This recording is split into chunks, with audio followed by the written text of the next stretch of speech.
नमस्कार एवं छत्तीसगढ़ देख रहे हैं। यहाँ पर मैं हूं आपके साथ ऋतुश्री पथरिया। बुलेटिन में आप सभी का स्वागत है। नजर डालते हैं खबरों पर। छत्तीसगढ़ के मुख्यमंत्री विष्णुदेव साय राजधानी रायपुर के दीनदयाल उपाध्याय ऑडिटोरियम में आरएसएस के पंचम सरसंघचालक स्वर्गीय श्री सुदर्शन जी की स्मृति में आयोजित राष्ट्रीय व्याख्यान में बतौर मुख्य अतिथि शिरकत की। भारतीय परिवार व्यवस्था की शक्ति विषय पर आयोजित व्याख्यान में मुख्य वक्ता आरएसएस के सह सरकार्यवाहक रामदत्त चक्रधर थे। उन्होंने व्याख्यान में कहा कि मूल्य आधारित परिवार व्यवस्था भारत की शक्ति है। परिवार भारत देश की धुरी है। परिवार एक होगा तो देश एक होगा। दीनदयाल उपाध्याय ऑडिटोरियम में श्री सुदर्शन प्रेरणा मंच की ओर से आयोजित कार्यक्रम की अध्यक्षता मध्य क्षेत्र के संघचालक डॉक्टर पूर्णदू सक्सेना ने की। इस अवसर पर विधानसभा अध्यक्ष डॉक्टर रमन सिंह और सुदर्शन प्रेरणा मंच के मार्गदर्शक डॉक्टर राजेंद्र दुबे मंच पर उपस्थित थे।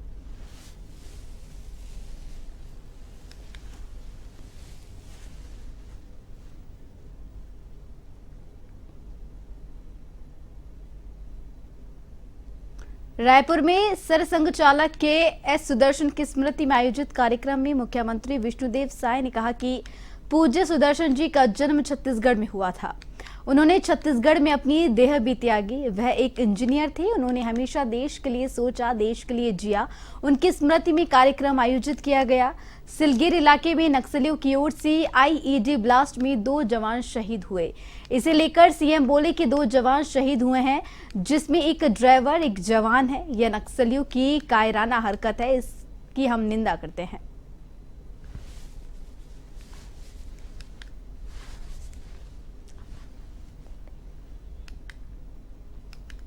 राष्ट्रीय स्वयंसेवक संघ के सरकारवाह माननीय रामदत्त जी का आशीर्वाद हम सब लोगों को मिला, उनका मार्गदर्शन मिला। पूज्य सुदर्शन जी का जन्म छत्तीसगढ़ में हुआ था और उन्होंने छत्तीसगढ़ में ही अपना देह भी त्यागा और वो एक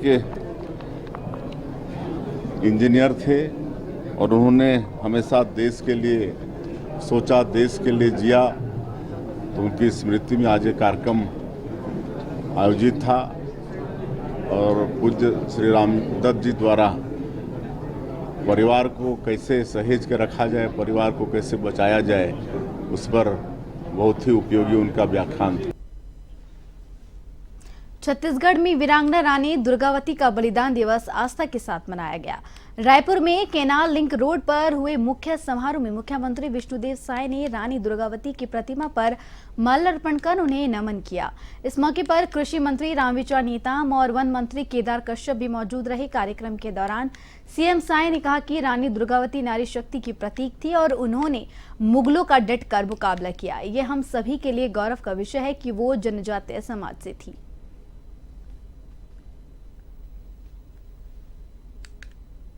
मुख्यमंत्री विष्णुदेव साय अंबिकापुर दौरे पर रहे, जहां उन्होंने राजमोहिनी देवी सभा भवन में हुए महारानी दुर्गावती बलिदान दिवस कार्यक्रम में शिरकत की। इस मौके पर जनजातीय गौरव समाज की ओर से परिचर्चा विचार गोष्ठी का आयोजन किया गया। कार्यक्रम के दौरान मुख्यमंत्री सहित सभी अतिथियों और गणमान्य लोगों ने भगवान शंकर, पार्वती, मां माया और महारानी दुर्गावती के छायाचित्र पर माल्यार्पण किया और दीप प्रज्वलन कर कार्यक्रम की शुरुआत की। इससे पहले समाज की ओर से जनजातीय गमछा भेंट कर महिलाओं ने पारंपरिक गीतों के साथ मुख्यमंत्री का स्वागत किया। कार्यक्रम में कृषि मंत्री रामविचार नेताम और महिला एवं बाल विकास मंत्री लक्ष्मी राजवाड़े भी मौजूद रहीं।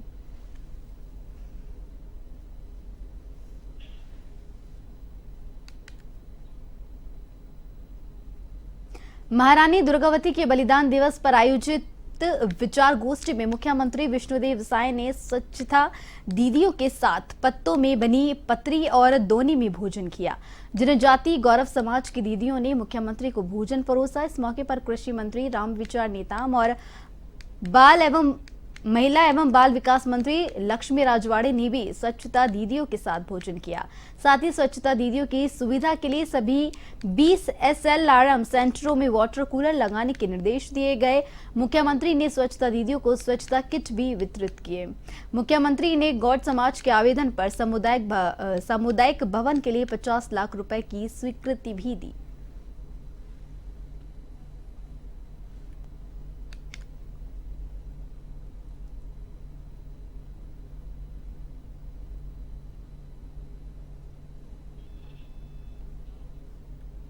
बालोदा बाजार के ग्राम कौसम मंदी में आकाशीय बिजली गिरने से 2 व्यक्तियों की मौत हो गई। बताया जा रहा है कि यह दोनों युवक धान की बुवाई करने में खेत में गए हुए थे, तभी इन पर आकाशीय बिजली गिरी। मृतक का नाम नंद कुमार निषाद और भोला वर्मा है।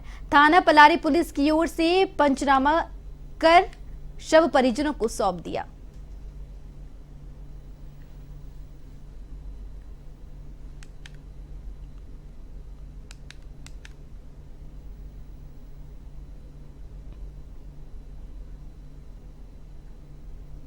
बेमेतरा के बेरला थाना क्षेत्र में हुई एक व्यक्ति की हत्या के मामले में पुलिस को सफलता हासिल हुई है। पुलिस ने हत्याकांड का खुलासा करते हुए आरोपी बेटे को गिरफ्तार किया है। बताया जा रहा है कि पैसों के विवाद के चलते बेटों ने ही मिलकर अपने पिता को मौत के घाट उतार दिया। पुलिस ने हत्या में काम में लिए गए वाहन को भी जब्त कर लिया है और कोर्ट के आदेश के बाद नाबालिग को बाल संप्रेक्षण गृह में भेज दिया गया।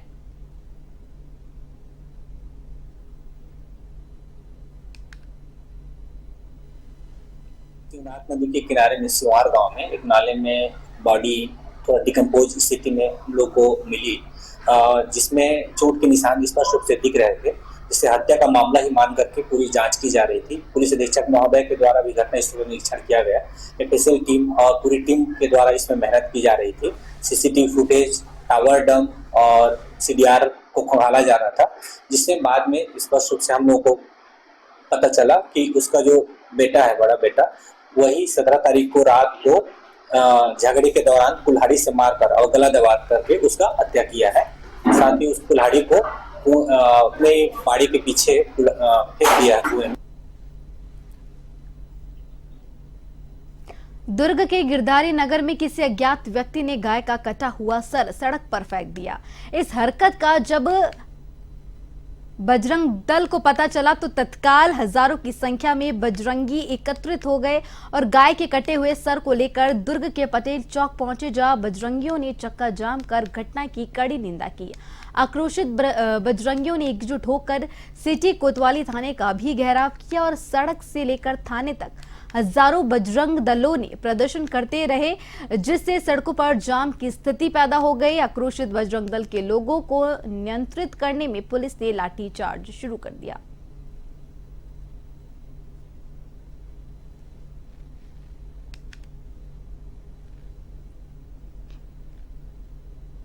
लगभग में सूचना मिली कि गिरधारी नगर में अज्ञात वामपंथी द्वारा सर को फेंका गया गौवंश के बछड़े का। यहाँ पर शांतिपूर्वक हम लोग आए थे अपना आवेदन देने के लिए और सर को लेके आए थे। वहाँ पर पुलिस को आने में लगभग आधा घंटा लग गया था। हम लोग खुद लेके यहाँ पर सर लेके आए, लेकिन कोई कार्रवाई नहीं। अभी यहाँ पर लेके आए तो बोल रहे मेडिकल होगा। अब मेडिकल का वेट करते हैं क्या होगा, लेकिन पुलिस वाले लाठीचार्ज कर दिया हमारे कार्यकर्ताओं के ऊपर। खुलेआम गिरधारी नगर में भीड़ भाड़ की जगह में मोहल्ले वासियों के सामने वहाँ पर एक बच्चे गौ माता के बच्चे के सर मिलता है और सरासर दिखता है कि वो किसी जिहादी मानसिकता के लोगों द्वारा काटा गया है। उसको लेके पुलिस पर तुरंत त्वरित कार्रवाई करते हुए हम लोग यहाँ लेके आए, प्रशासन के सामने सुपुर्द किया और सुपुर्द करने के बाद आज सर्व हिंदू समाज यहाँ उपस्थित है और सर्व हिंदू समाज आह्वान करता है कि अगर आगे आने वाले 2 से 3 दिन के अंदर प्रशासन अगर आरोपी को नहीं ढूंढती है तो विश्व हिंदू परिषद बजरंग दल सर्व हिंदू समाज के साथ दुर्ग बंद का आह्वान करता है। बालोदा बाजार में 10 जून को हुई आगजनी की घटना के बाद रेस्टोरेशन का काम पूरा हो गया है। इस घटना में 11.53 करोड़ रुपए का नुकसान होने का आंकलन पीडब्ल्यूडी की ओर से किया गया है, जबकि घटना में 240 वाहनों की क्षति पहुंची है, जिसमें कुछ गाड़ियां जली भी है। जानकारी देते हुए कलेक्टर दीपक सोनी और एसपी विजय अग्रवाल ने पत्रकारों को बताया कि घटना के दौरान कर्मचारियों को मानसिक प्रताड़ना का सामना करना पड़ा था। कर्मचारियों को स्ट्रेस से बाहर निकालने के लिए लगातार काम किया जा रहा है।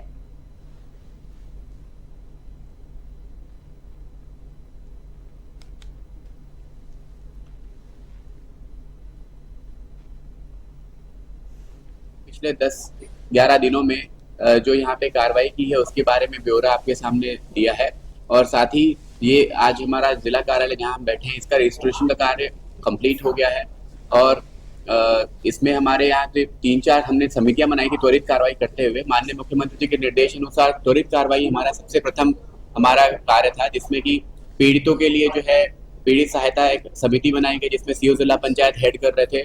तो वो सभी का मनोबल बढ़ाने के लिए सभी अधिकारी कर्मचारी नियमित रूप से ऑफिस में आए और अपना कार्य कर सके, इसके लिए व्यवस्था बनाई गई।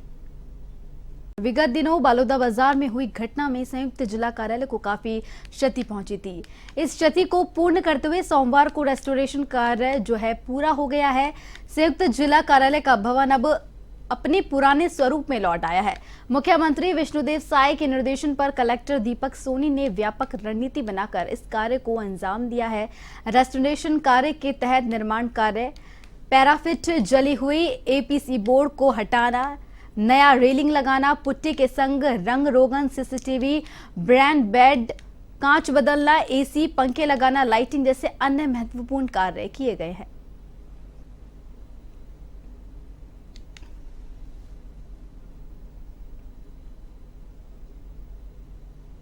छत्तीसगढ़ के राजनांदगांव में व्यापम की ओर से पीपीटी टीईटी परीक्षा का आयोजन किया गया। पहली पारी में 26 केंद्रों और दूसरी पारी में 36 केंद्रों पर हुई परीक्षा प्राइमरी और अपर प्राइमरी की शिक्षा पात्रता परीक्षा के लिए आयोजित की गई है।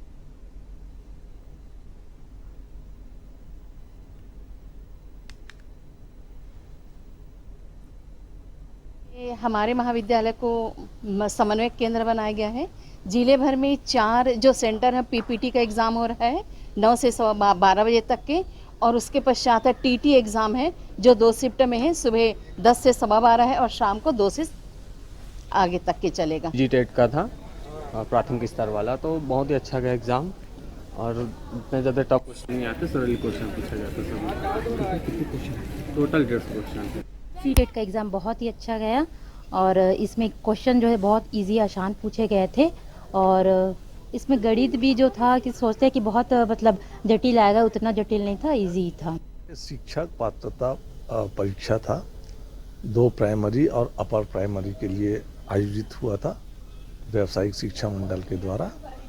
इसमें सवेरे 9:30 से 12:15 तक हुआ और दूसरे हाफ में 2 बजे से 4:45 तक परीक्षा होगा।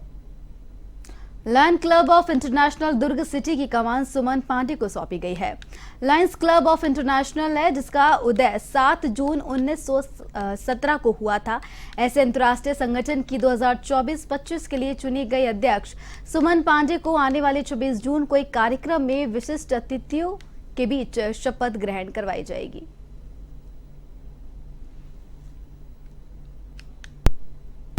स्वामी विवेकानंद स्टेडियम कोटा में आयोजित इंटरनेशनल ओलंपिक डे के समापन अवसर पर आए वन एवं जलवायु परिवर्तन मंत्री केदार कश्यप ने कहा कि छत्तीसगढ़ शासन खेलों को बढ़ावा देने के लिए प्रतिबद्ध है और मुख्यमंत्री विष्णुदेव साय के नेतृत्व में इस दिशा में लगातार कार्य भी किए जा रहे हैं। उन्होंने खेल संचालक के माध्यम से रायपुर खेल अकादमी के खिलाड़ियों को शुभकामनाएं देते हुए कहा कि खेल संचालय परिसर में 100 सीटर आवासीय अकेडमी संचालित है, जिसमें अभी 30 सीटर आचार्य के लिए, इसके साथ ही इसमें अतिरिक्त सीटों में 25 सीटर आवासीय बालिका फुटबॉल अकेडमी, 25 सीटर आवासीय हॉकी अकेडमी और 20 सीटर बालिका एथलेटिक अकेडमी जल्द संचालित करने का निर्णय खेल विभाग की ओर से लिया गया है।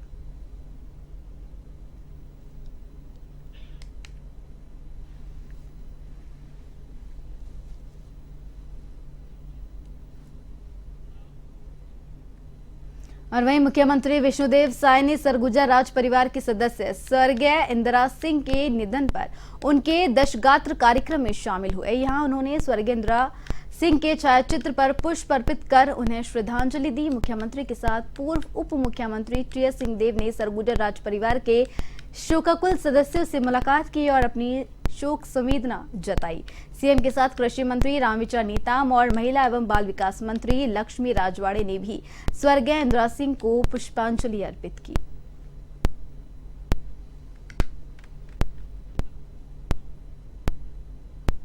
तो छत्तीसगढ़ की खबरों में फिलहाल के लिए इतना ही। मुझे दीजिए इजाजत। नमस्कार।